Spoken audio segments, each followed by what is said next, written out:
With the kids here, they're all a lot more subdued. And I don't know if it was like the direction or they just didn't know to bring it out. Yeah. But, you know, I made peace with the two of them. But Katara, boy, Katara, I was like, girl, if you don't emote. I know. And yeah, I was like, Katara is the heart of that series. Absolutely. I like, you know, you think it's about Aang, but as it goes on, you're like, this is really about Katara. Yeah, she is the main character 100% of the way through. Yeah. Boy, she's the kind of bad that make it go, woo! I was like, when the moment she started talking, I was like, look, I don't know that much about this cartoon, but I know that ain't supposed to be her. Yeah. Woo! I said, she is terrible. Yeah.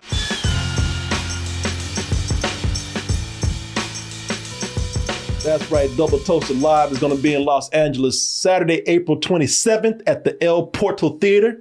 Oh, man. This is now a classic opening for a lot of kids out there. A lot of kids grew up looking at this every day, loving it. Water. Earth. Fire. Oh, kids just grew up in front of that TV bending, doing all kind of stupid poses. Grabbing daddy's water, throwing it across. Why not bending, boy? What you? Hey, oh, bending makes me feel good. Yeah, rocks. Yeah, kicking rocks, throwing dirt. Boy, if you don't sit your ass down, Beat your ass. yeah, throwing mama's plants across the room. All right, get the out the backyard. Yeah, I'm bending. I'm about to bend your ass over and give your ass a whooping. Yeah, a lot of kids grew up with. My kids grew up with Avatar The Last Airbender, man. Classic show. It's a show that appealed to both kids and adults after a while because the storytelling was so amazing.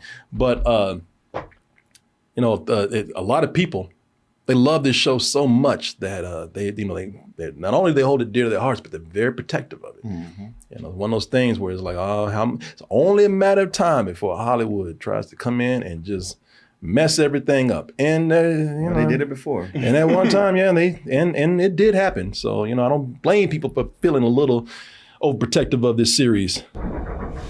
The fire. Oh no, that looks too good. That ain't it right there. Oh no, that is not it at all. You are the last of your kind, all that remains of a once powerful nation. That's an M. Night Shyamalan Airbender right there. Now, Netflix has gone and made a live action version of this, and you know, I guess there's a good reason for this. For one, to get the bad taste of that M. Night Shyamalan movie out of our mouths, and also they don't have to tell the story in 2 hours. You know, they got a whole, you know, a lot of episodes to tell the story over, just like the show. And Netflix got a lot of money. And if you don't know about Avatar The Last Airbender, well, this is a world where certain people have the ability to bend. They bend the elements, fire, water, air, earth, pretty much dirt. But there's only one bender that can do all of the above, and that is the Avatar, Aang. And Aang is one that hopefully will come and unite all of the Bender tribes together. You know, those asshole fire people, they came in and just... Yeah, everything was fine until the Fire Nation got too big for themselves. The Fire Nation, they're the Nazis of Avatar, man. You know, they just want to run everything. They say it's all in the name of peace, but they just want to run shit and make things, you know, do things their way. They've come in and caused war amongst all the Fire Nations, but now Aang is hoping to come in and take care of that. But since he is the last Avatar, the Fire Nation has been set out to either harness his powers or destroy him. And who's that guy that, let me see, what's the name of the chief firebender? The head guy? Ozai? What? And don't you call, isn't this the Asian dude you call whenever you need an Asian villain? Ain't he the one that you... Ooh, Daniel Day Kim? Is that him? Yeah. No. Oh, No. He looks evil. No. Yeah, it's actually maybe one of the few times I've seen him play a villain. Well, I don't trust him. Look at them shifty eyes and everything, man. Nah, man. This is a villain that's so ruthless that he'll even willingly sacrifice his own children to get rid of the Airbender in order to preserve the power of the nation, the Fire Nation, that is. Now, I'm gonna tell you something. I'm gonna watch this trailer, and I don't know if I'm in a weird position because I have not seen the show. I've only seen the show in spurts. You know, like I said, my wife at the time, she was watching a lot of this, and I was coming in and watching episodes with her, but I didn't see the whole thing. You know, I only got in bits and pieces. So I don't think it's really. I'm in a weird position to come in and be careful how I review this, because I know that this is really close for a lot of people, and I don't want to be the one to come in and like give a review or give an opinion that is going against what maybe a lot of fans feel. Because I really don't know how a lot of fans feel about this. I heard they're split, but I don't know, I don't know if this is something where they did it justice, or if the fans out there, they feel like they have another property and maybe they should just leave this alone. And let's just remember the Avatar the way it was, because can't nobody get it right outside of that. But I think also it'll be kind of good in the perspective of somebody who's considered like a newbie or a novice or an amateur with this. And you guys have seen the series. Oh, yeah. So this, it'd be good to get it from all perspectives here. So let's go ahead and take a look at this trailer, which y'all have seen before. But we're gonna watch it again for Avatar The Last Airbender, the Netflix series that is.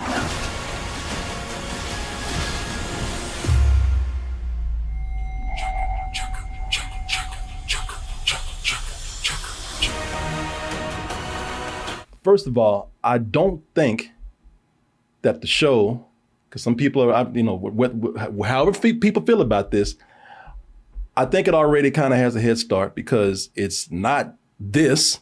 I always knew you return. You are the only one who can bring balance to a world at war. Bullshit, a lot of people say. It is not M. Night Shyamalan's last Avatar. For one, they didn't whitewash it. Two, it does stick closer to the stories than what they did in this movie right here. Three, it's not as condensed. As I said, doing things over a series of episodes is much better storytelling for this story for The Last Avatar than what they tried to do with the movie. So as somebody who's come into this, who still, no matter how many episodes I've seen, I'm still new to this. I'm not experienced like you guys are. Sure. I can't bend as well as y'all do. I mean, I'm a fan, but I only watched it once, like almost 10 years ago. But you saw all of it. Oh yeah, I saw the whole thing. So yeah, no, you're way ahead of this on me.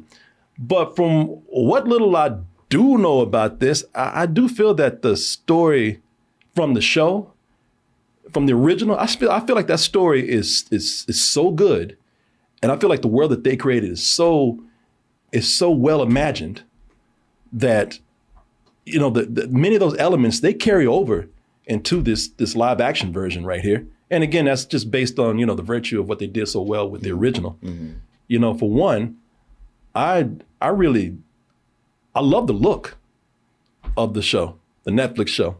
I think a lot of care went into creating the look of the cartoon, and bringing in the live action down to a lot of detail, especially the architecture. Now, I'll tell you, there are some things that they do. Like I think the creatures might be hit or miss sometimes. Appa, the big flying bison. Appa looked really cool in some scenes, but then in some others he looked very CG. That fur was moving all slow like Muppet hair, and I'm just kind of like, man, look, it's a mythical creature though, or it's a fantasy creature. So that didn't really bother me all that much. I remember parts of the show, the animated show, and I remember little jokes that they did. And there was one when I watched the live action, I said, oh, I remember when they did that. I don't know how it looks to you guys, but it was the one about cabbages. And I was like, oh man, they did that joke a couple of times in the TV show, and I thought that was cool that they were trying to, they're paying such attention to detail that they even tried to bring in little funny parts like that.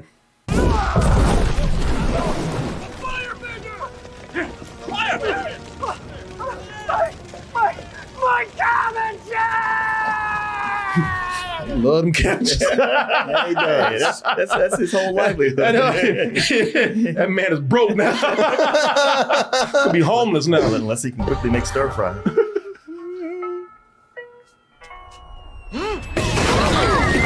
My cabbages! My cabbages! You son of a bitch! My life! I thought, okay, that was cool that they paid enough attention that they would try to do something like that. Was that cheesy to y'all? Did you? It didn't bother me. I thought it was lame. I thought it was a little bit heavy-handed. Just seeing the cartoon version, I was like, that was so much better. And it felt more natural in that version. And we'll get into the differences between them. Okay. Well, I'll tell you this, man. Tell me. I'll tell you. Listen. I'm gonna tell you something, boy. I know somebody that was watching this, and they were talking about how the CG. They said, "Oh, that CG's, it's all right, but it's just another thing that's gonna be outdated in about 3 or 4 years." And I was like, "Okay, I can see that." But man, I'm gonna tell you, the concept of bending. Boy, bending makes me feel good. I love it. I love it.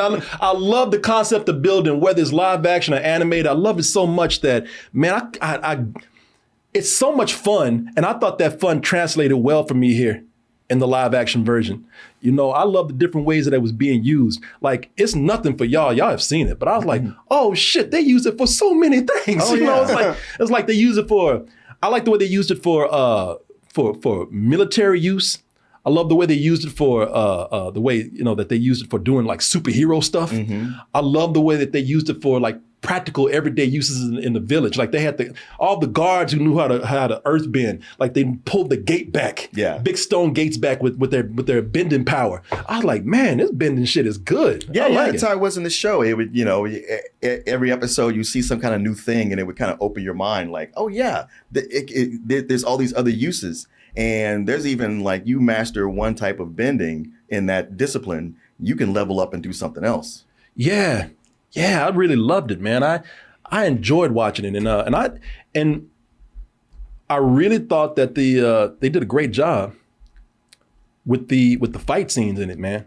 I don't know how y'all felt about the fight scenes. I wanted to ask you a question about that. What did you think of the editing during the action? Because that's what really threw it off for me. Is I thought there was a lot of cuts like in between the action. And there was like moments where there was like really great bending action happening. I was like, there it is. And then it would just start cutting all the time again. Yeah, I you know what? I like to think that I noticed bad editing, but I don't know, man. Maybe I was just loving the bending so much that I didn't see it. I thought it was kind of badass, especially like I said, when they started doing superhero fighting stuff. I thought it was right up there with a lot of Marvel things, man. I did not notice any editing. I did notice it moving quickly, and I thought it was kind of cool.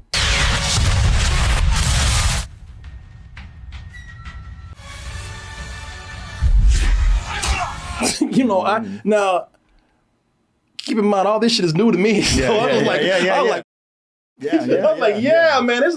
I'm getting such a thrill out of this. I'm watching this and I love these powers so much that, being that it's new to me and seeing it in live action, it's really, I liked it. I liked it a lot. I loved it, I would say. The only thing that was weird about it is that the waterbenders would every now and then hit somebody with their water bending powers. And when that water would hit somebody, they'd be just as dry. and I was like, y'all just too lazy to animate any more CG wetness on there. I was like, I know what y'all doing. Y'all don't want to do the work for that. But other than that, I thought it was cool.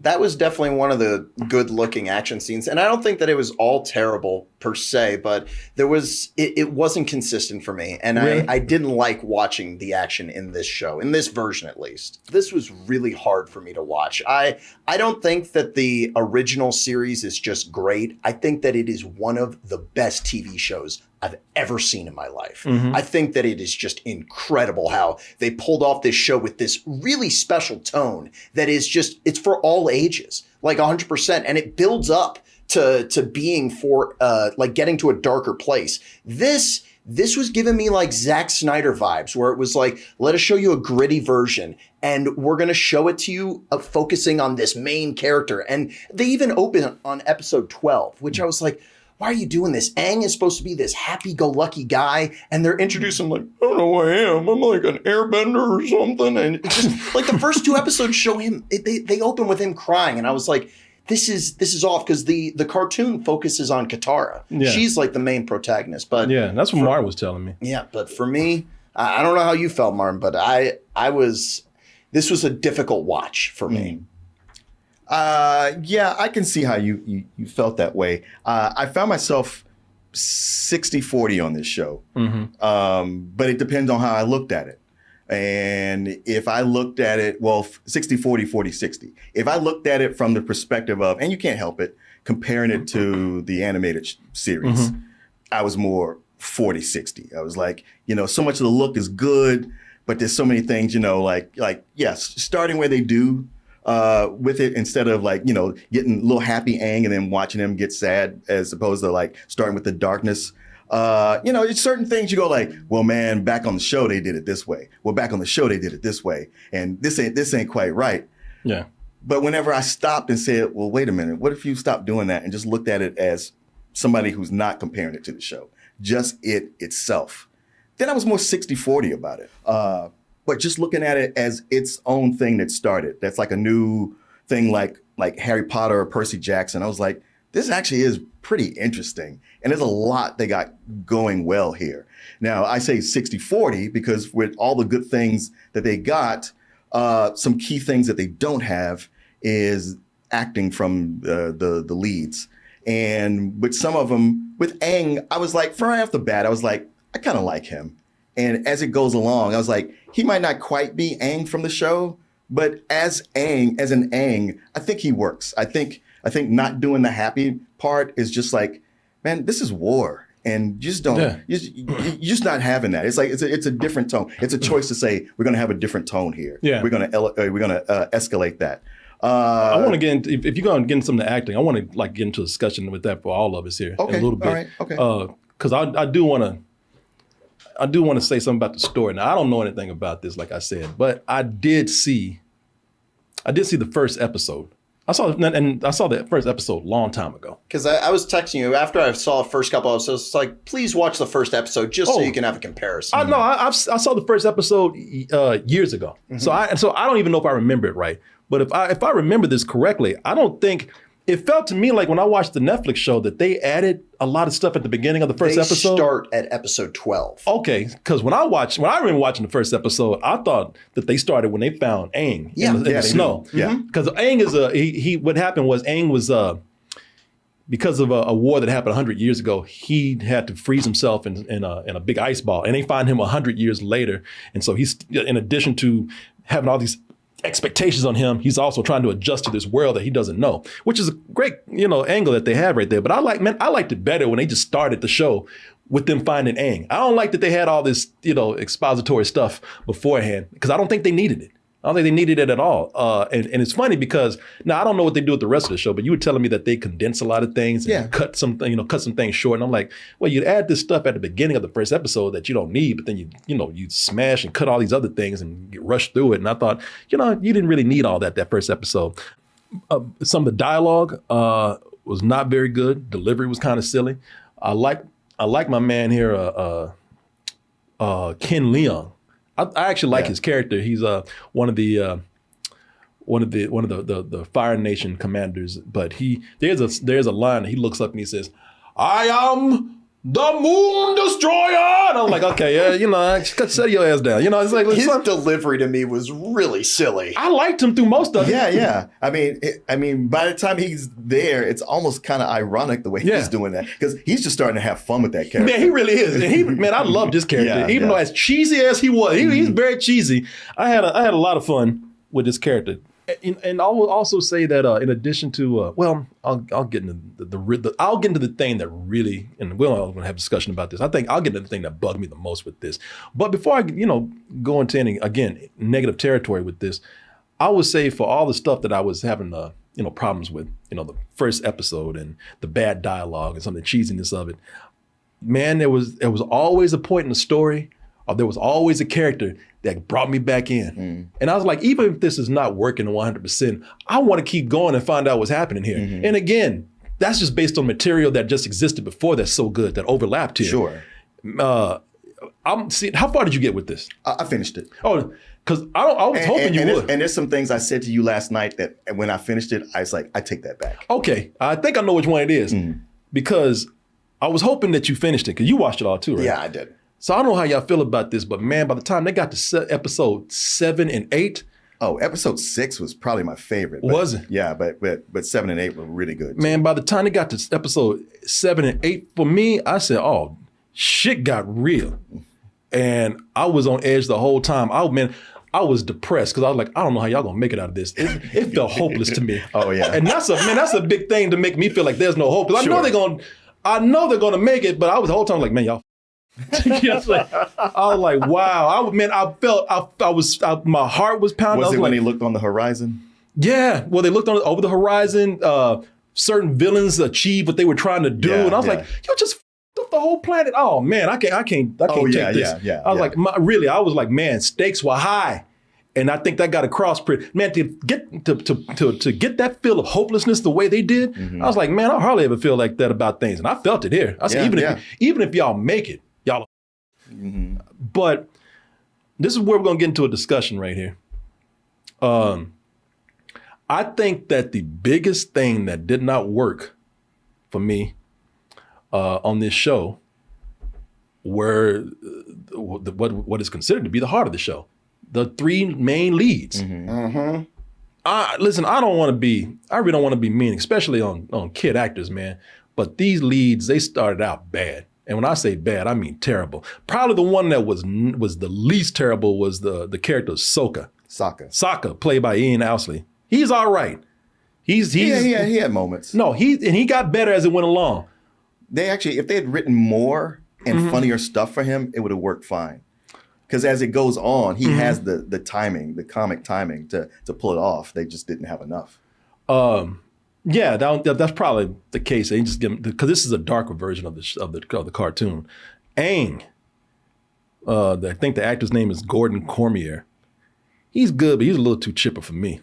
He moves his head too much when he talks. Hey, I'm the Airbender. Well, but that was Aang. Okay, yeah. But like toward the end, he's a lot sadder, and the more it goes on, the more it's like, man, there's a lot on this kid's shoulders. Yeah, I don't know, man.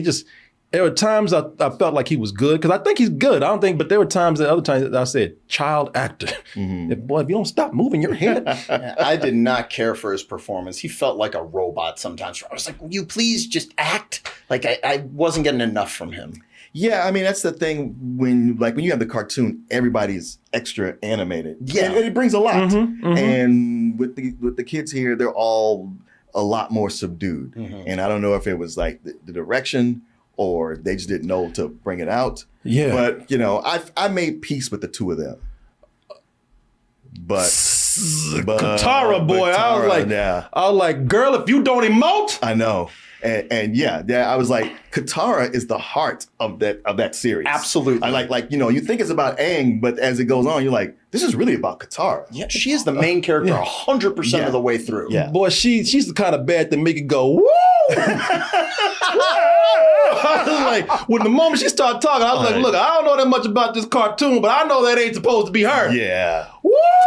I said, she is terrible. Yeah. And they do her dirty with the way that they develop her character. It's like stuff that is explained beautifully in the cartoon. She just do it. She just whips out abilities. Well, that's kind of what I was talking about with compressing things. So we had time to watch her learn her bending. And here it's just like, she's just doing it. And they recreate some of the best iconic scenes, like where she's like recreating waves and pulling back and forth. But then all of a sudden she's just like making snowballs. It's like, how'd you do that? Now, I will say in all fairness, they gave her something to do. Like I said, when stakes started to get high for all the characters, they all got better. Yeah. There's a moment where she steps up and she has to take charge. And I'm like, okay, this character, I can't, again, compare it to the show because I haven't seen enough. I know that she's not that character, but she was better than what she started out. Toward those last two episodes when stakes are higher and she's got more to do, I was like, all right, you are not quite failing me. You are not messing up.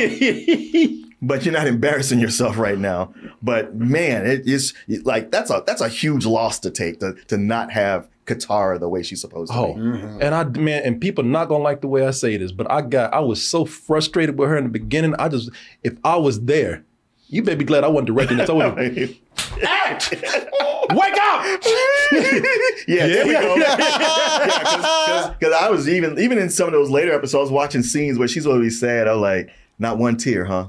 No. Matter of fact, the scene where she should have been crying and she's just looking sad. They cut away. When they cut back, they got the remnants of the tear way down to here. I was like, nah, son. Well, she was bending her tears, man. That would have been sick. Shooting her tears out. No, she became kind of a badass later on, man. And it was really cool to see her step up. But it was like, damn, all right.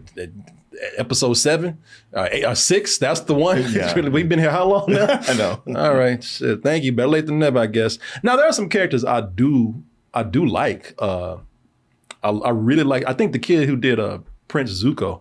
Yeah, I think he's pretty good. Yeah, I forgot the actor's name, but only thing I kind of agreed. We were hanging out with somebody last night, and she said, "I don't know, his head is too round." And I ain't gonna lie, I was thinking the same thing. I said he kind of like an Asian Charlie Brown.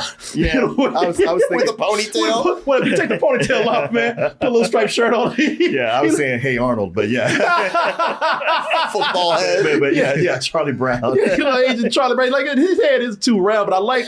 But Ancient Charlie Brown.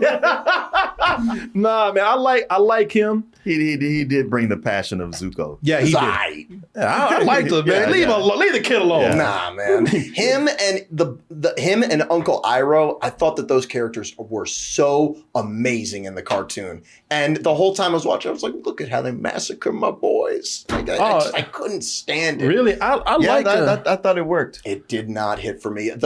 From the beginning of this, it reminded me of Star Wars, The Phantom Menace. Really? It was so Okay. it was so weird to watch. In the beginning, I was telling him last night how I wasn't digging Iroh so much, but then I was only at episode 2, and when I went home after we got going out, I started watching some more, and probably like an episode later, I was like, you know what, I've been comparing him to the cartoon the whole time. Yeah. And if I stop doing that and just watch it for what it is, I'm digging the dynamic they have with each other. I did too. And Iroh gets better and better, especially when he interacts with that other admiral and all. Yeah. So one of the things I do remember from the show and the bits and pieces that I watched is that I really love that character on the cartoon. Yeah. Oh yeah. And I don't know, maybe it's my bias coming through, but I could tell they're not. I thought he actually did a pretty good job keeping the essence of that character. It's the essence. It's not exactly the same, but it is the essence. And I loved Uncle Iroh. And the reason why I loved him, and it's another reason why I hope you were watching, Martin, is because Uncle Iroh, he comes across as lighthearted and kind of goofy in the beginning, but they go deeper with him. And and it turns out he kind of has a tragic background, and they explore that side of him. Plus, he just ain't. Everybody thought, oh, fat old man. He's a badass. He'll beat your ass. Oh hell yeah!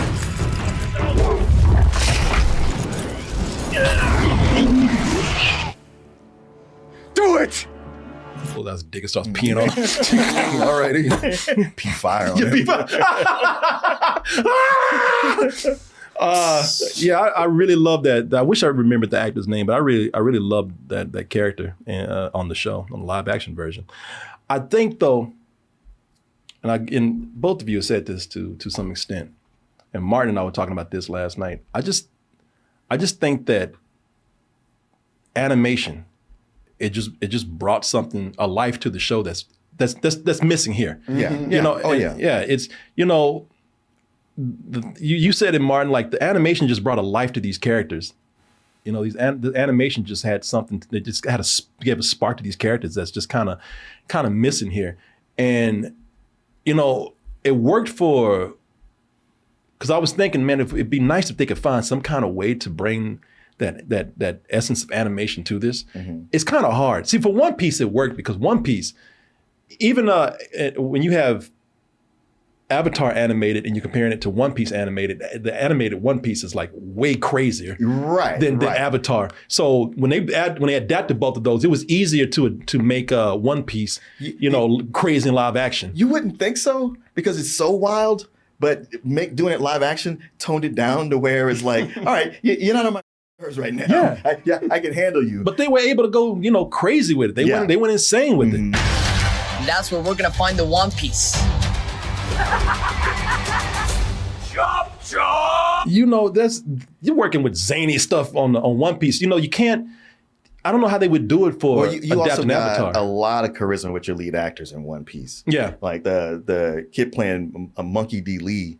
I mean, he made it for me. Like I don't know if I would have watched it, except I couldn't take my eyes off of him. I haven't seen the live action One Piece, but just from that clip, they seem so much more expressive. Yeah. And that's something that I think was desperately missing from this Avatar show, where they were trying so hard to make it Netflix's Game of Thrones and be so drab and serious. And the biggest problem for me with this show, the tone was just way off. I hated that. Well, I could see that because that's why I was saying it's hard to bring that animation spirit to this because they chose to go darker.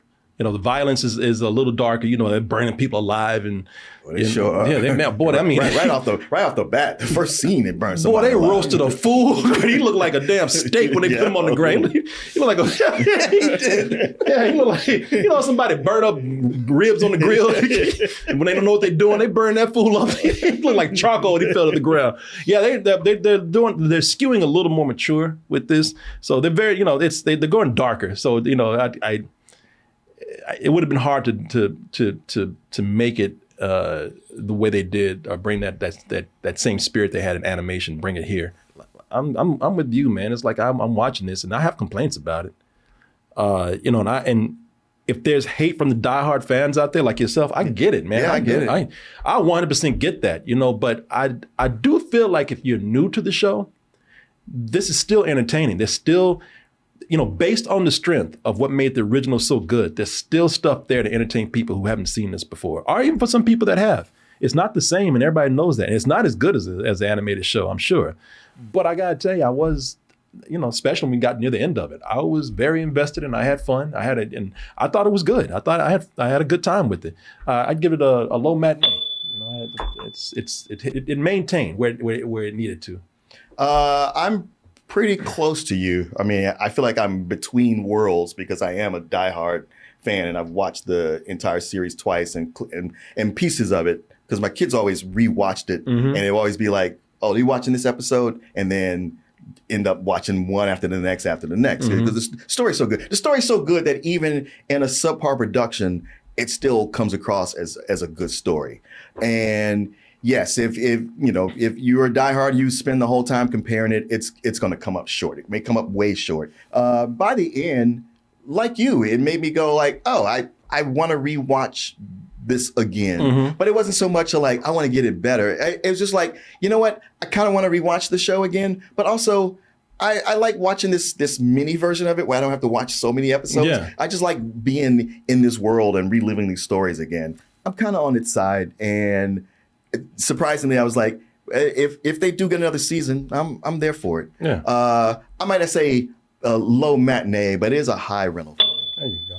This show never won me over. And one thing that really bothered me the whole time, and I wanted to ask you guys about this, is what did you guys think of the costumes? Because although they look accurate and they look good, everything is like freshly dry cleaned. You know what I mean? Like Aang will be flying around and his collar's just perfect every single time. Like none of the stuff looks worn. And as far as Aang's look, man, every time they showed him, I was like, look at this kid with a fruit roll up on his head. Like it looks so Man, I thought that tattoo was cool. I spent the whole time going like, I wonder if I should get one of those. I mean, on how painful would that be? You look good with it. You got the head for yes.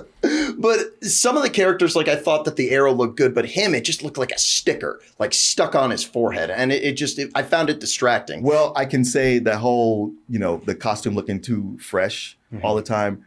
I did notice that.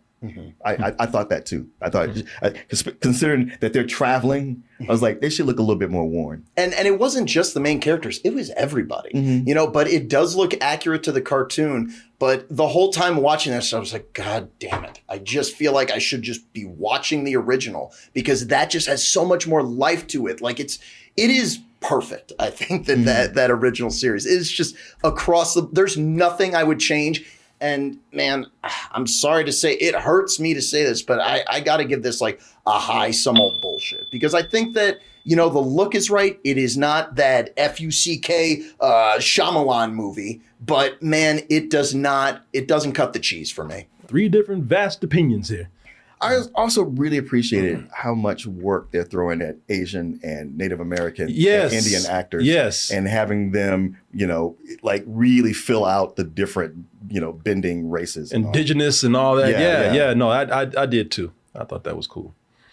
So there you go. Look at you, man. Why are you hating on these? Please, she kept me up at night. Like I was like, this isn't happening. Like 20 minutes in, Aang is recognizing a skeleton on the ground like he knows him. It's like, what the dude? That's bones. Man, I hated that. Let these Asians work, man. I'm happy to see them work. She drove me insane. Sound like it.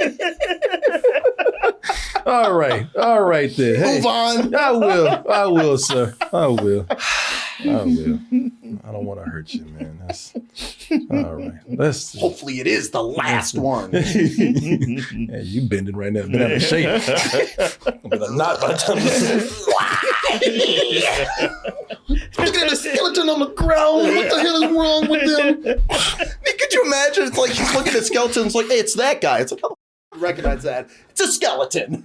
I like that I brought up. I was like, let these Asians work. What? Look at a skeleton on the ground. What the hell is that?